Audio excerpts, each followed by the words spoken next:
Hello everyone, welcome back to my channel. Please don't be jealous, daddy का next episode लेकर आई हूँ। Please channel को subscribe करना, लाइक करना एंड कमेंट करके बताना ये एफएफ कैसा लग रहा है आप सबको। तो पिछले एपिसोड में हमने देखा था यहाँ पर मिंगयाओ को गलतफहमी हो गया था।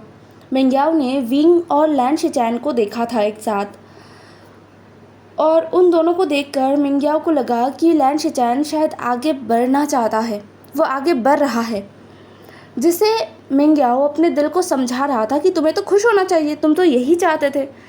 लेकिन कोई इंसान अपने प्यार को अपने सामने किसी और के साथ नहीं देख सकता, चाहे वो कितना ही महान इंसान क्यों ना हो। उसे दर्द होगा, दुख होगा, पेन इतना होगा कि बयां नहीं कर सकता कोई इस पेन को। तो मिंगयाओ भी बहुत ज़्यादा पेन से गुजरा है। अब हम आगे देखते हैं, जहाँ पर दिन बीत रहा था। युआन का 4th बर्थडे आने वाला है। वांग जी ने विंग से बात किया इस बारे में। विंग जिसे सुनकर शॉक्ड हो गया था। नहीं, वांग जी ने कोई बहुत बड़ा पार्टी ऑर्गेनाइज करने के बारे में नहीं बोला, और ना ही ये बोला कि मैं युआन को सबके सामने लाना चाहता हूँ। वांग जी ये सब कुछ नहीं बोल रहा था। हालांकि विंग ने यही सोचा था, और विंग ने अपने मन ही मन इस बात को एकदम बिठा लिया था कि वो वांग जी को मना करेगा कि नहीं, बिल्कुल नहीं, युआन अभी बहुत छोटा है, और अभी युआन को मीडिया के सामने लाना या फिर सोसाइटी में इंट्रोड्यूस करवाना बहुत रिस्क वाला हो जाएगा। अचानक ही बहुत सारे सवाल उठेंगे, गड़े मुर्दे फिर से उखाड़े जाएंगे। ये सब कुछ विंग नहीं चाहता है। वो युआन को एक पीसफुल लाइफ देना चाहता है, इसलिए उसने सोच रखा था कि वो मना कर देगा। लेकिन वांग जी का सोच देखकर विंग चुप रह गया, वो एकदम चुप रह गया। वांग जी भी विंग के जैसे ही सोच रहा था। वांग जी ने विंग से रिक्वेस्टिंग टोन में कहा, हनी, मुझे युआन का बर्थडे थोड़ा अलग तरीके से मनाना है। यह सुनकर विंग ने अपनी आंखों को छोटा कर लिया। वांग जी ने विंग के पास बैठते हुए कहा, देखो हनी, युआन अभी बहुत छोटा है, और हम दोनों को ही युआन को एक अच्छा लाइफ देना है।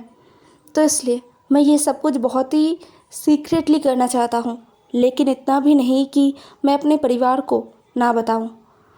हनी, मेरे परिवार में ज़्यादा लोग नहीं हैं, अंकल और ब्रदर है।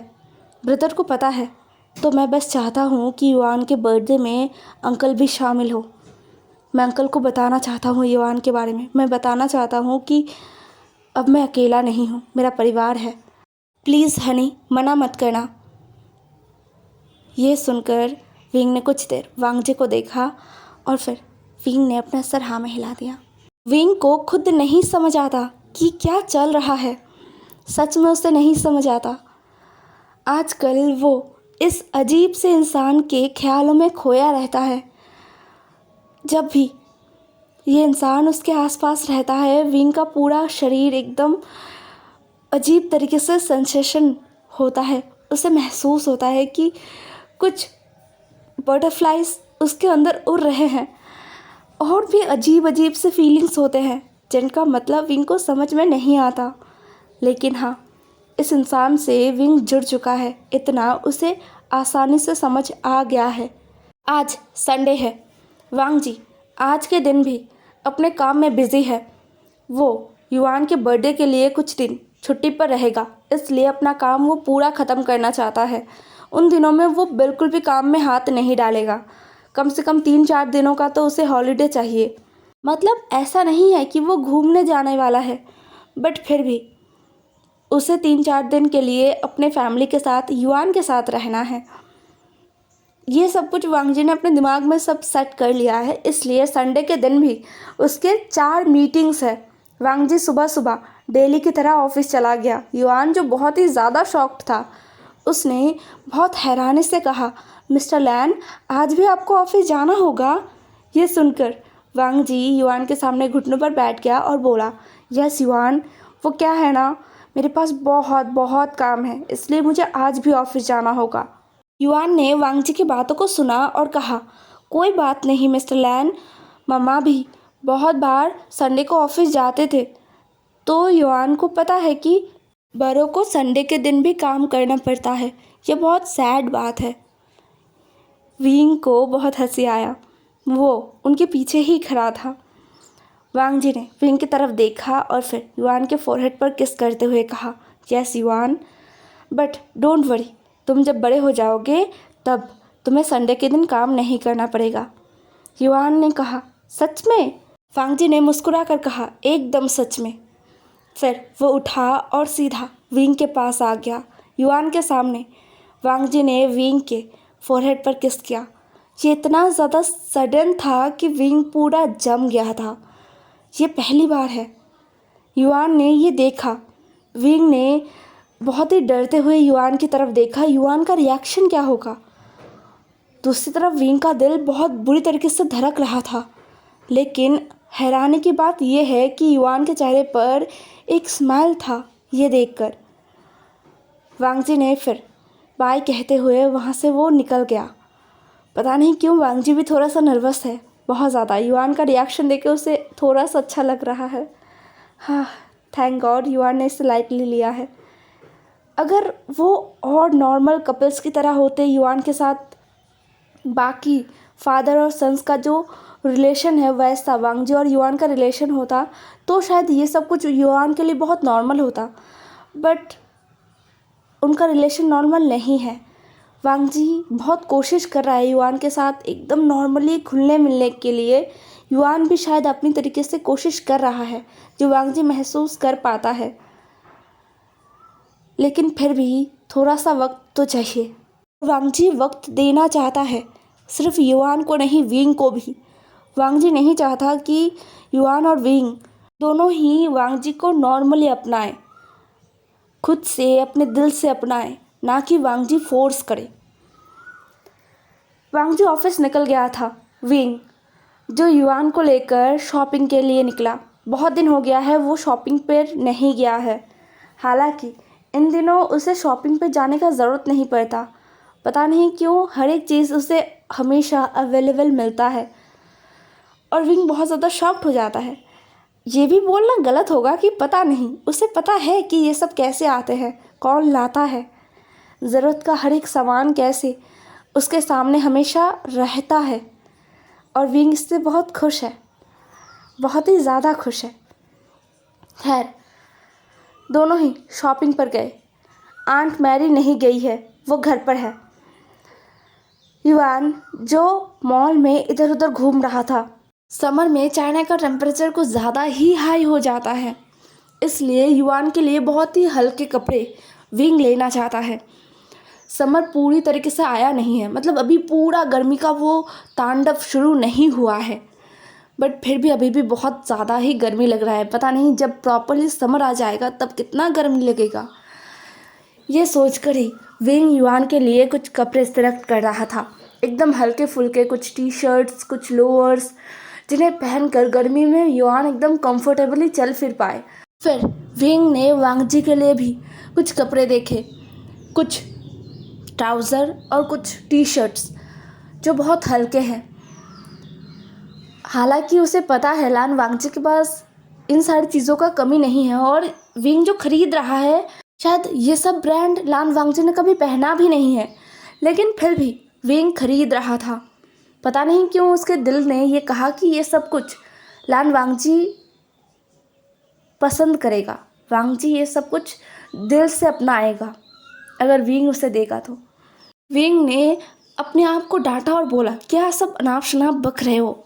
विंग ने मिरर में खुद को देखा तो उसका पूरा जो चीक्स है ना रेड हो गया था।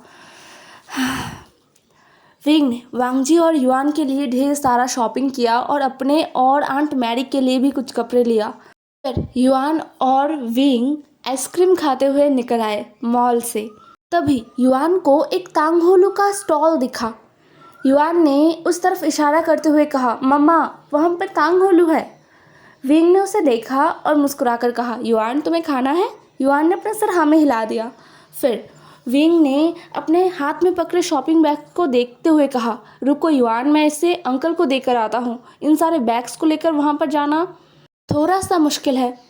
युआन ने अपना सर हाँ में हिला दिया। फिर विंग पास में खड़े ड्राइवर अंकल को कहता है, अंकल इन बैग्स को पकड़ेंगे? वह अंकल तुरंत बैग्स को पकड़ लेते हैं और बैग्स को सब सीट में रख देते हैं। फिर विंग ने उन अंकल को एक आइसक्रीम देते हुए कहा, अंकल ये आपके लिए है।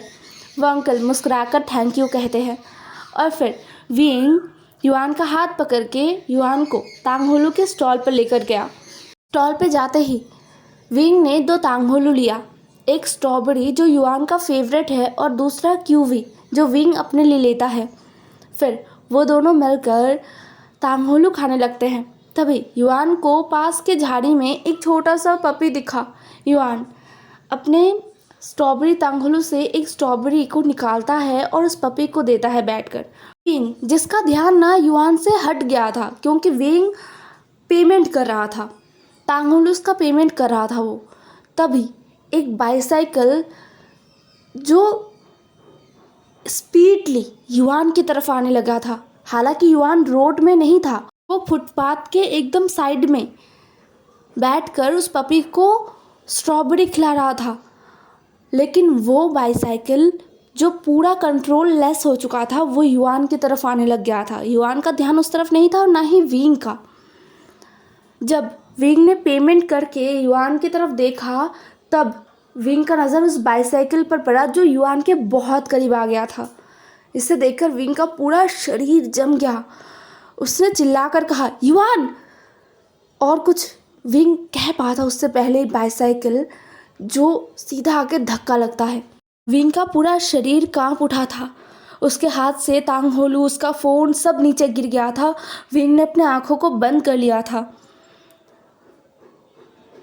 इतने देर में मतलब कुछ ही सेकंड्स में विंग की आंखों से आंसू भी निकल आए थे। विंग का पूरा शरीर थर थर करके कांप रहा था। विंग ने जब लोगों के चिल्लाने चीखने का आवाज़ सुना ना तब विंग होश में वापस आया। उसने आंखों को खोला और दौड़ते हुए युआन के पास जाने लगा। वहाँ पर 4-5 लोग आके ऑलरेडी खड़े हो चुके थे और उस बाईसाइकिल चलाने वाले इंसान को ना डांट रहे थे। विंग ने चिल्लाते हुए कहा, युआन! युआन! युआन कहाँ हो तुम? तभी युआन जो रोते हुए वो डर गया था। वो आसानी से रोता नहीं है। अचानक से उसके रोने वाला आवाज़ सुनकर ना विंग का पूरा शरीर और भी ज़्यादा कांप उठा। उसने कहा, मम्मा मम्मा मैं यहाँ हूँ। विंग ने ठीक बाईसाइकिल जहाँ पर लगा है उसके थोड़े से दूर युआन को देखा जो बैठा हुआ था और युआन के पास कोई था जिसने युआन को अपने गोद में बिठा कर रखा था। विंग दौड़ के युआन के पास गया। युआन के हाथ पैर, युआन का फेस हर जगह देखने लगा और कहने लगा, क्या हुआ? लगा है? मुझे माफ़ कर दो, आई एम रियली सॉरी। मुझे ध्यान रखना चाहिए था। क्या तुम्हें लगा है? बहुत लगा है ना युआन? कहाँ लगा है? मम्मा को बताओ ना, कहाँ लगा है युआन? दर्द हो रहा है ना? चलो हॉस्पिटल चलो, दर्द हो रहा है बहुत युआन। युआन ने रोते हुए कहा, नहीं मम्मा नहीं लगा। विंग अच्छी तरीके से युआन को देखता है और थोड़ा सा रिलीफ महसूस करता है कि युआन को कुछ नहीं हुआ है। फिर विंग ने युआन का फेस पकड़ा और युआन के पूरे फेस पर ना वो किस करने लगा। पता नहीं उसने कितनी बार युआन के फेस को चूमा है। और फिर उसने युआन को अपने गले से लगा लिया और बच्चों की तरह वो रो रहा था। युआन जो रोना बंद कर चुका था, वो सडनली डर गया था इसलिए वो रो पड़ा था, लेकिन अभी वो रोना बंद कर चुका था, वो शांत हो चुका था और वो अपने मम्मा के सीने से लगा हुआ था। विंग जो ज़मीन पर बैठा हुआ था और युआन को गले लगा कर रखा था। तभी युआन जिसके गोद में था ना वो कहता है, वो ठीक है, उसे नहीं लगा। विंग ने रोते हुए उस इंसान को देखा, ये एक ओमेगा है। विंग ने कहा, thank you so much. Wing ने देखा कि उस इंसान के हाथों में खून है। विंग तो डर ही गया। विंग ने तुरंत उस इंसान का हाथ पकड़ा और बोला, ओ गॉड, आपको चोट लग गया। उस इंसान ने कहा, कोई बात नहीं, बच्चे को कुछ नहीं हुआ, ये ही काफ़ी है। विंग ने अपना सर झुकाते हुए कहा, थैंक यू सो मच। मैं कभी भी आपके इस एहसान को नहीं भूलूंगा। उस इंसान ने मुस्कुराकर युआन के सर पर हाथ रखते हुए कहा, कोई बात नहीं, इतना छोटा सा बच्चा है, अगर चोट लग जाता तो मुझे भी दुख होता। विंग ने अपने आंसुओं को पोंछा और बोला, नहीं, आपको अभी मेरे साथ हॉस्पिटल जाना होगा, बहुत लगा है। वह इंसान कहता है, मैं डॉक्टर हूँ और ये चोट, ये तो बहुत ही ज़्यादा मामूली है। विंग फिर भी नहीं सुनता और उस इंसान को उठाने लगता है। फिर वो कहता है एक्सक्यूज़ मी सर। वो इंसान थोड़ा सा मुस्कुराता है और कहता है मेरा नाम मिंग्याओ है और मैं एक डॉक्टर हूँ। तुम्हें देखकर लग रहा है कि तुम बहुत कम उम्र के हो, मुझसे छोटे हो, तो तुम मुझे ब्रदर बुला सकते हो। यह सुनकर विंग ने मुस्कुराया और कहा thank you so much Mingyao brother. फिर वो उठाता है मिंग्याओ को। मिंग्याओ जो इस फेस को देख रहा था, कहीं तो देखा है इस फेस को मिंग्याओ, लेकिन याद ही नहीं कर पा रहा है। हाँ, मिंग्याओ विंग को याद नहीं कर पा रहा था, क्योंकि जब मार्केट में शिचैन के साथ मिंग्याओ विंग को देखा था ना, तो मिंग्याओ ने विंग का एक साइड देखा था, वो भी क्लियरली नहीं। मिंग्याओ क्लियरली शिचैन का एक्सप्रेशन, शिचैन कैसे हंस रहा था, उस ओमेगा का केयर कर रहा था, हाथ पकड़ रहा था, उसका पूरा फोकस वहाँ पर था, और विंग का पीठ और एक साइड थोड़ा सा दिख रहा था। तो मिंग्याओ ने विंग को पहचाना नहीं। कार में मिंग्याओ बैठा हुआ था और विंग बहुत ही ज़्यादा वरीड था मिंग्याओ के लिए, क्योंकि मिंग्याओ के सिर्फ हाथ में नहीं, पाँव में भी चोट लग गया था। उस बाईसाइकिल के सामने से मिंग्याओ ने युआन को उठाया था, तो फिर लगना तो था ही। विंग को रोते हुए देखकर मिंग्याओ बहुत ही ज़्यादा शॉक्ड था। सच में वो बहुत ही ज़्यादा शॉक्ड था। एक अनजान इंसान के लिए रोना, हाँ, बुरा लग सकता है, क्योंकि मिंग्याओ को चोट लगा है, और भी ज़्यादा बुरा लग सकता है क्योंकि ये चोट विंग के बच्चे की वजह से मिंग्याओ को लगा है। ये बहुत ही नॉर्मल बात है, लेकिन ऐसे फूट फूट कर कौन रोता है। युआन जो चुपचाप अपनी मम्मा को देखे जा रहा था, उसे पता है कि उसका मम्मा कैसा है, तो उसका रिएक्शन बहुत ही नॉर्मल था। और मिंग्याओ बस युआन को और विंग को देखे जा रहा था। युआन जो एकदम शांत था और विंग बच्चों की तरह बिहेव कर रहा था।